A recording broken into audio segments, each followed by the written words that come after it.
আসসালামু আলাইকুম রহমতুল্লাহ। আশা করি সকলে ভালো আছেন। এই হলো আমাদের রোজ। গরমের তীব্রতা দেখে বুঝতেই পারছেন। অর্শোয়ার স্টাইল, দুই হাত পা ছড়িয়ে যেভাবে শুয়েছে।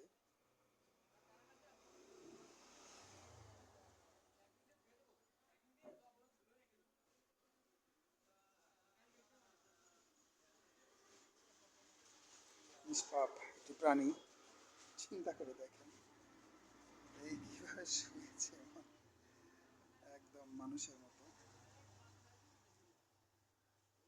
লম্বাটে হয়ে শুয়ে আছে, ছোট বাচ্চার মতো খাটের মধ্যে। আমি খাট ছেড়ে দিয়েছি, এক পাশে এসে বসে আছি। আসলে এখনকার এই গরম, আল্লাহর রহমত ছাড়া কোনো উপায় নাই আমাদের।